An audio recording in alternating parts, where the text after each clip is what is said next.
नमस्कार दोस्तों, कंकाल तंत्र की क्लास के बाद हम जीव विज्ञान की अगली क्लास रक्त परिसंचरण तंत्र के बारे में जानेंगे।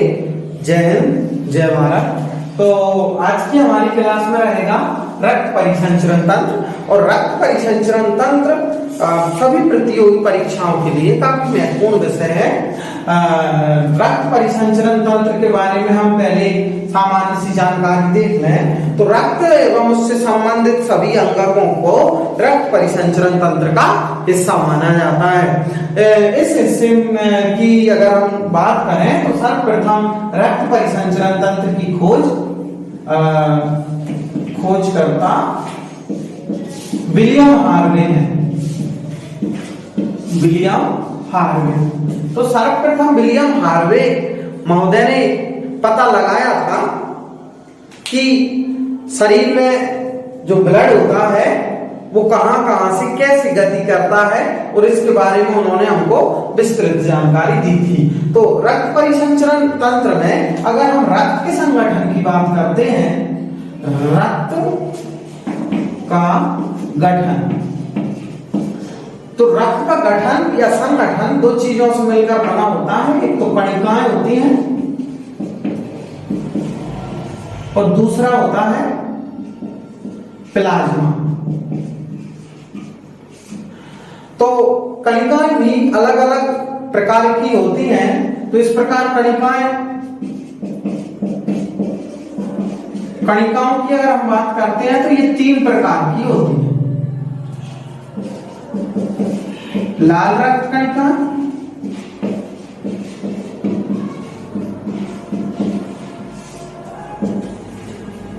ये लाल रंग की होती है और इनका निर्माण अस्थि मज्जा में होता है। दूसरी होती है श्वेत रक्त कणिका, इन्हें WBC भी बोला जाता है और इनको RBC। और एक होती है रुधिर प्लेटलेट्स,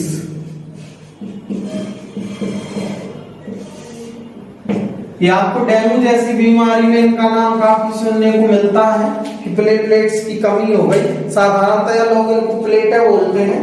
तो प्लेटलेट्स की कमी हो जाना शरीर की प्रतिरोधक क्षमता का कम होना है। तो ये तीन प्रकार की कणिकाएं पाई जाती हैं। लाल रक्त कणिकाएं, रेड ब्लड कॉर्पसल, श्वेत रक्त कणिकाएं WBC, व्हाइट ब्लड कॉर्पसल, और एक होती है रुधिर प्लेटलेट्स। तो ये तीन प्रकार की ब्लड के अंदर कणिकाएं होती हैं। दूसरा भाग होता है प्लाज्मा। प्लाज्मा को भी हम कई भागों में बांटते हैं या इसका प्लाज्मा का स्वयं का अपना संगठन होता है। जैसे इसमें अगर हम बात करते हैं तो जल सबसे अधिक मात्रा में होता है, लगभग 90%। इसमें प्रोटीन भी होता है न्यून मात्रा में, प्रोटीन की मात्रा लगभग 7% होती है। प्रोटीन के अलावा अन्य पदार्थ भी होते हैं, तो वो लगभग 3% मात्रा इसकी होती है। तो इस प्रकार से ब्लड के संगठन में प्लाज्मा और रक्त कणिकाएं जो इनका बड़ा भाग है, सो ये दो भागों में बांट दिए हैं हम, और दोनों की अलग अलग भी अपना संगठन है। अब ये अगर हम प्लाज्मा की बात करते हैं तो अभी कोरोना काल में प्लाज्मा थेरेपी के द्वारा इलाज भी किया गया था कि जिन लोगों को कोरोना हो गया है और उनके अंदर प्रतिरोधक क्षमता या इम्यूनिटी जो पैदा हुई है, वो लोग रक्तदान दें और इसी प्लाज्मा को अन्य बीमार लोगों में डालकर उनका इलाज किया जा सकता है। तो इसके लिए पहला प्लाज्मा जो बैंक है दिल्ली में बनाया गया था, जहां पे कोई भी व्यक्ति प्लाज्मा डोनेट कर सकता है। और मध्य प्रदेश में ये plasma bank mini Mumbai Indore में खोला गया था। तो इनको आपने नोट करना चाहो तो नोट कर सकते हो, और इसको मैं साफ कर रहा हूं।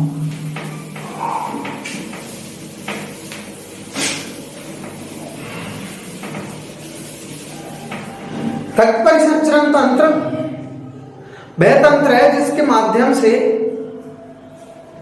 शरीर के संपूर्ण भोज्य पदार्थ प्रत्येक कोशिका तक पहुंच पाते हैं और कोशिका में पहुंचने के उपरांत ये कोशिका को एनर्जी देते हैं। और ये क्या होता है, कोई भी पदार्थ सर्वप्रथम ब्लड में घुलकर ही शरीर के विभिन्न भागों तक पहुंच पाता है। तो शरीर के लिए इसका काफी योगदान है। ब्लड का सही रूपों में होना अति आवश्यक होता है। ब्लड में अगर हल्की सी भी कमी या अधिकता के कारण कई प्रकार के विकार उत्पन्न हो जाते हैं, जैसे हम यूं कहें कि आरबीसी की कमी के कारण या लाल रुधिर कणिकाओं की कमी के कारण व्यक्ति के शरीर में एनीमिया नामक रोग हो जाता है। और व्यक्ति के अगर हम लाल रक्त कणिकाओं की बात करते हैं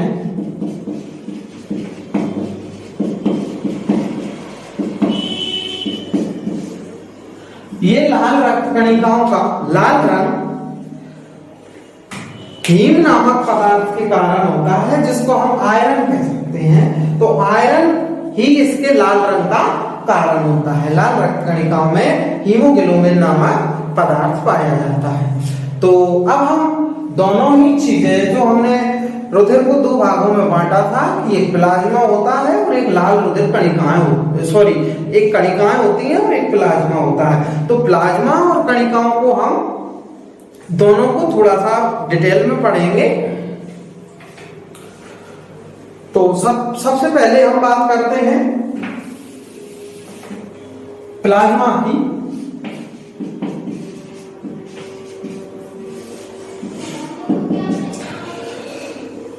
प्लाज्मा रुधिर में कणिकाओं को छोड़कर जो अतिरिक्त एक रंगहीन हल्का पीला सा जो पदार्थ होता है उसको प्लाज्मा कहते हैं। ये कहीं पर चोट लगने के उपरांत रुधिर का थक्का जम जाता है, इसके बाद हम इसको आसानी से देख सकते हैं। प्लाज्मा की अगर हम बात करते हैं तो 50 से 60% भाग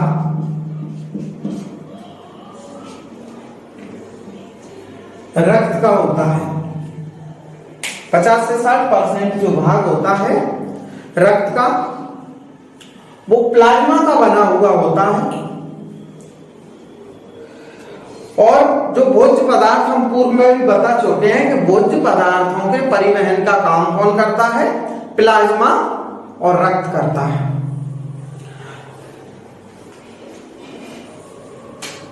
प्लाज्मा में उपस्थित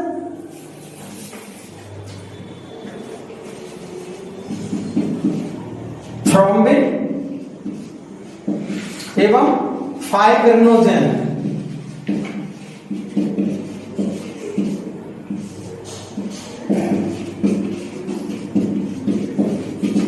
ये थक्का बनाने का काम करते हैं। फाइब्रिनोजेन और थ्रोम्बिन ये क्या काम करते हैं, रुधिर का थक्का जमाने का काम करते हैं। अगर इन दोनों को हटा दिया जाए, प्लाज्मा से थ्रोम्बिन और फाइब्रिनोजेन नामक प्रोटीन को हटा दिया जाए जो थक्का जमाने का काम करते हैं, तो बचता क्या है प्लाज्मा में, सीरम। और सीरम से संबंधित एक महत्वपूर्ण प्रश्न है कि सीरम अनुसंधान केंद्र कहां पर है।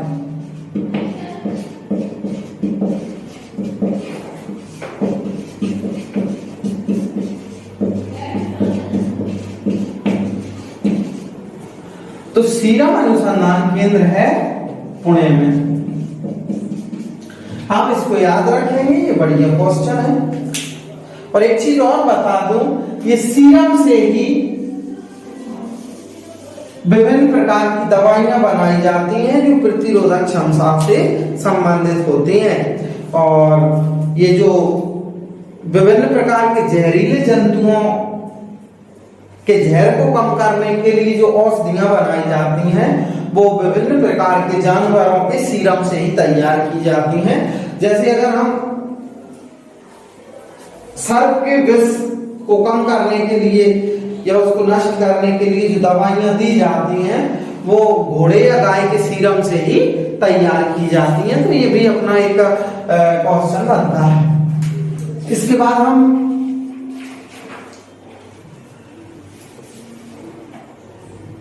रक्त कणिकाओं की बात करते हैं।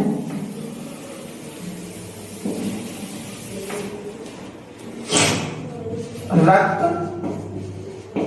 कणिकाएं, रक्त कणिकाएं हम पहले कह चुके कि लाल रक्त कणिकाएं,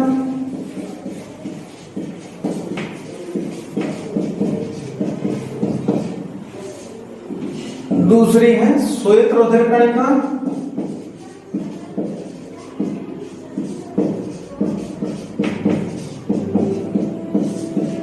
और तीसरी है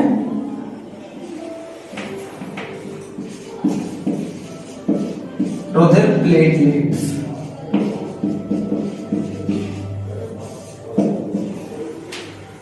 तो तीनों का ही रुधिर के संगठन में महत्वपूर्ण योगदान है।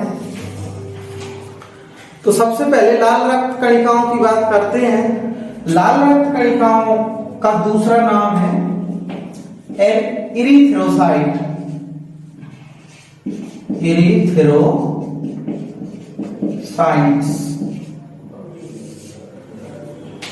इनका ये दूसरा नाम है लाल रुधिर कणिकाओं का, इरिथ्रोसाइट्स। इनका जीवन काल जो होता है 20 से 120 दिन तक का होता है। और इनका निर्माण की अगर हम बात करते हैं तो निर्माण होता है इनका अस्थि मज्जा में। इससे पहले भी मैं आपको बता चुका हूं कि आरबीसी का निर्माण अस्थि मज्जा में होता है, लेकिन अगर हम भ्रूण की बात करते हैं तो ये पिलिया में होता है। भ्रूण में इनका निर्माण पिलिया में होता है। लाल रक्त कणिकाओं की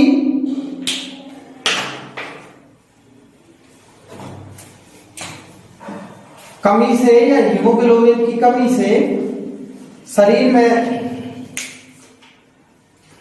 अरक्तता, रक्त अल्पता जैसे रोग हो जाते हैं।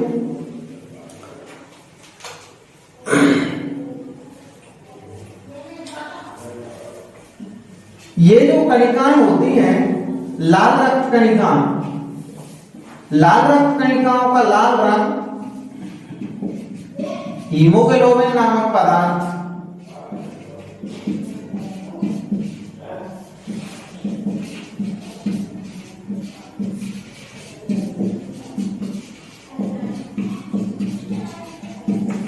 लाल रक्त कणिकाओं का लाल रंग हीमोग्लोबिन नामक पदार्थ के कारण होता है। ये दो भागों से मिलकर बना होता है हीमोग्लोबिन। हीम मतलब आयरन और ग्लोब्यूमिन ये प्रोटीन होता है। ये दोनों से मिलकर बना होता है।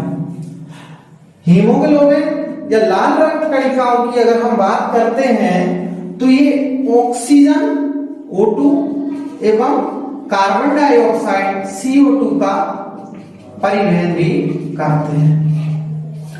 फेफड़ों से ऑक्सीजन शरीर के विभिन्न भागों तक और शरीर के विभिन्न भागों से कार्बन डाइऑक्साइड इकट्ठा कर ये फेफड़ों तक लाने का काम करते हैं।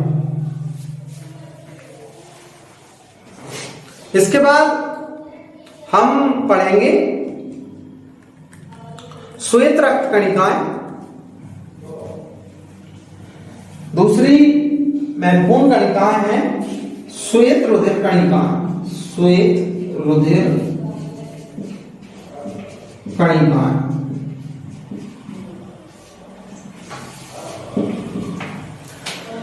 ये हमें रोगों से लड़ने की शक्ति प्रदान करती हैं, अर्थात हम कहें कि ये इम्यूनिटी पावर को बढ़ाती हैं, प्रतिरक्षा तंत्र को मजबूत करती हैं। तो ये 5 प्रकार की होती हैं। मोनोसाइट,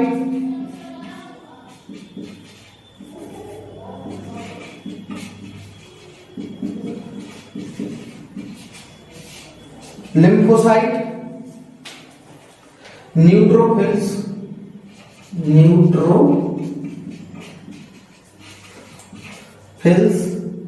बेसोफिल्स और इओसिनोफिल।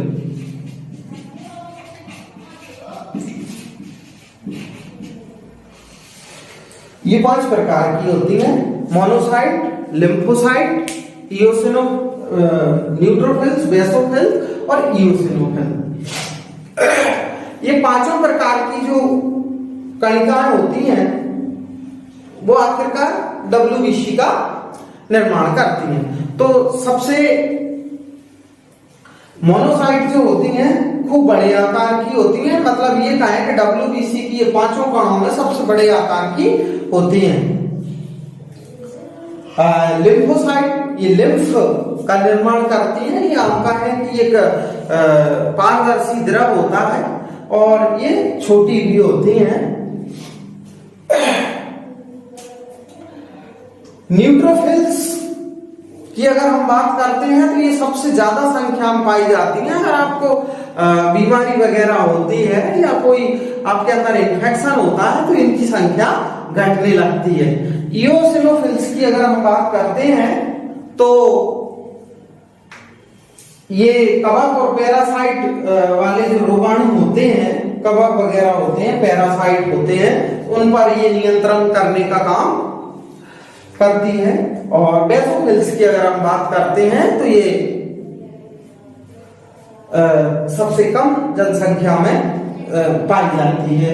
तो इस प्रकार से 5 का आपको नाम याद रखना है। बस यहाँ से क्वेश्चन ऐसे नहीं पूछते कि वो कितनी संख्या में होती हैं कि क्या होता है, मात्र नाम याद आप रख सकते हो कि मोनोसाइट कौन सी रक्त कणिकाओं का एक भाग है। तो हमको पता होना चाहिए कि ये WBC के अंतर्गत आता है, या इओसिनोफिल्स क्या है, या लिम्फोसाइट्स क्या है, या बेसोफिल्स क्या है।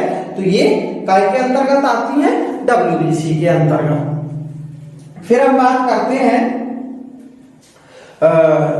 रुधिर प्लेटलेट्स की। तो इससे पहले हम इसके और फैक्ट कर सकते हैं कि इसका जो कार्यकाल होता है, या हम कहें कि इनका पूरा समय कितना होता है, तो इनका 5-7 दिन ही रहता है समय, 5-7 दिन रहता है।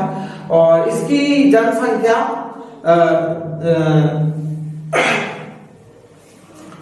औसतन हम बात करें तो WBC RBC की अपेक्षा काफी अधिक होती है, क्योंकि बीमारियों से लड़ने का काम WBC ही करती है।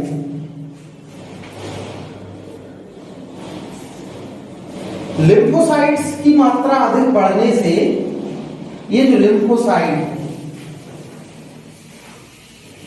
इसकी मात्रा अधिक बढ़ने से ल्यूकीमिया नामक बीमारी हो जाती है, जिसे ब्लड कैंसर भी कहते हैं। आप इसको अच्छे से याद रख सकते हैं। इसके बाद हम पढ़ेंगे रुधिर प्लेटलेट्स। रुधिर प्लेटलेट्स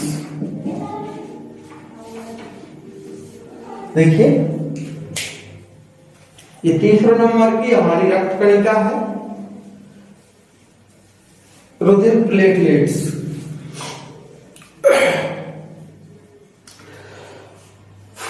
रुधिर प्लेटलेट्स को थ्रोम्बोसाइट्स भी बोलते हैं। तो एक तो हमें इसका नाम ही याद रखना है। इसका नाम क्या है? थ्रोम्बोसाइट्स।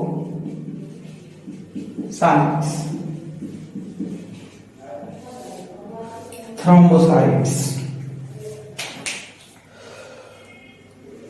इसका निर्माण भी अस्थि मज्जा में होता है। अन्य कणिकाओं की भांति इसका निर्माण भी अस्थि मज्जा में होता है। और अगर मृत्यु की बात करते हैं तो पीलिया में जाके होती है। तो पीलिया को रक्त कणिकाओं का शमशान घाट भी कह सकते हैं और कहते भी हैं। इसके बाद हम बात करेंगे ब्लड ग्रुप की। ब्लड ग्रुप इसी का भाग है। ब्लड ग्रुप या रक्त समूह।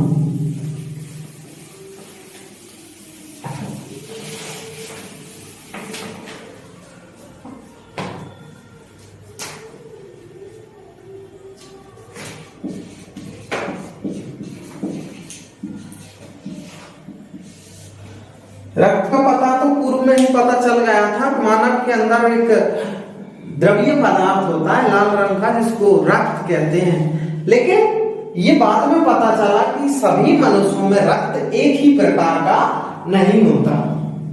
रक्त कितने प्रकार के होते हैं? रक्त सामान्यतः 4 प्रकार के होते हैं और आरएच कारक की अगर हम बात करते हैं तो इस प्रकार उधर 8 प्रकार के हो जाते हैं। तो रक्त समूह ए बी और ओ, ये 4 प्रकार के रक्त समूह होते हैं। और रक्त समूह की खोज कार्ल लैंडस्टीनर ने की थी। कार्ल लैंडस्टीनर किसमें? मकाका नामक बंदर में।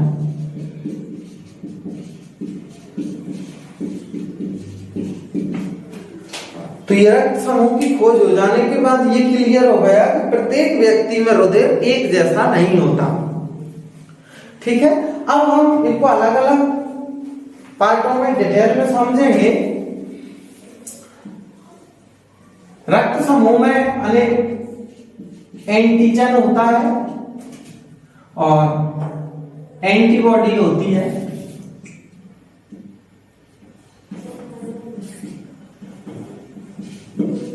एंटीबॉडी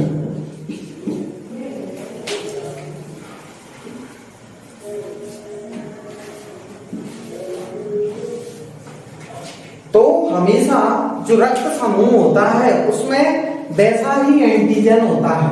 तो रक्त समूह अगर हम एक ही बात करते हैं तो रक्त समूह ए में एक एंटीजन होगा और बी एंटीबॉडी होगी। आपको एक चीज बार बार सोचने का प्रयास कर रहे होंगे कि एंटीजन और एंटीबॉडी क्या होती है। तो जो एंटीजन होती है वो शरीर ये समझता है कि ये कोई बाहरी पदार्थ है, तो एंटीजन से प्रतिक्रिया करके शरीर में एंटीबॉडीज का निर्माण होता है।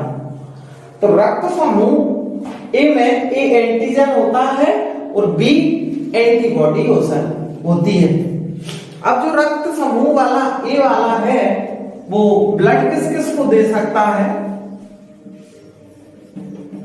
तो ये जो ब्लड दे सकता है एक तो ए को दे सकता है और ए बी को दे सकता है। ले किससे सकता है? तो ए से ले सकता है और ओ से ले सकता है।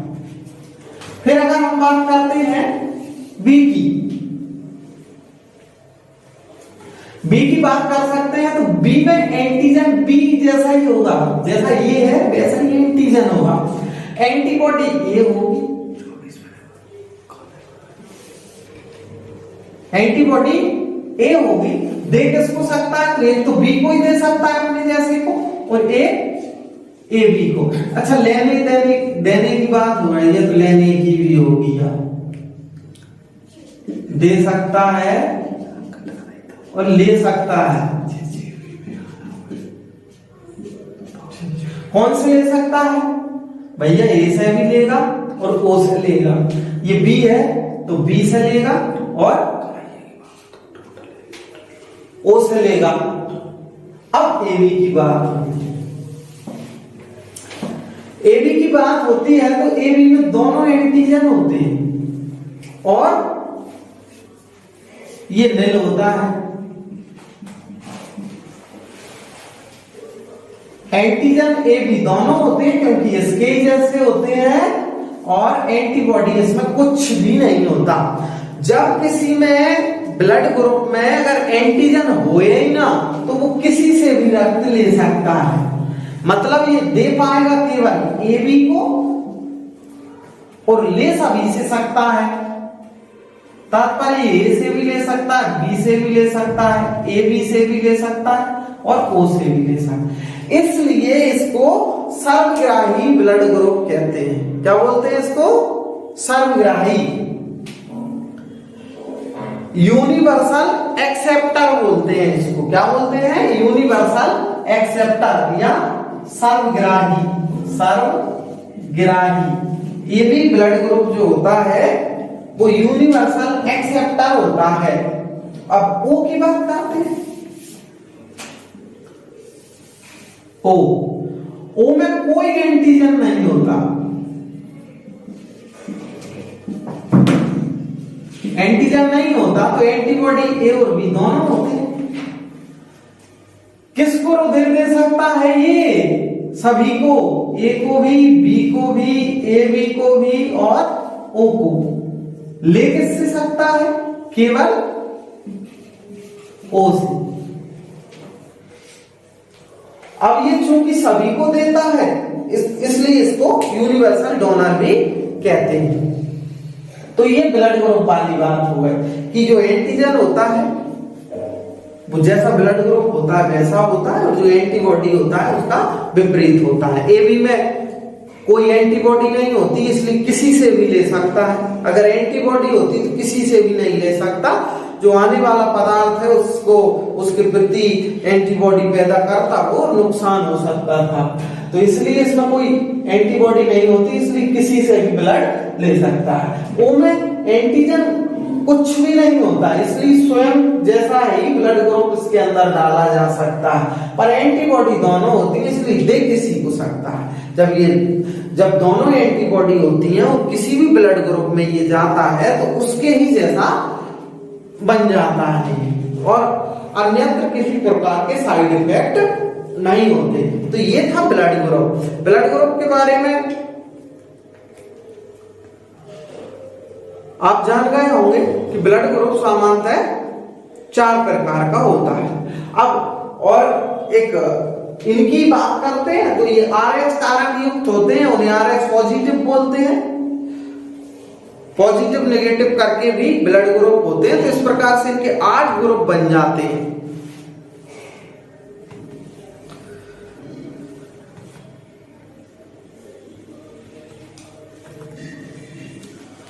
तो मैं इसी के साथ आज की क्लास इतने पर ही खत्म करूंगा क्योंकि ये ज्यादा हो जाएगी। जय हिंद, जय भारत।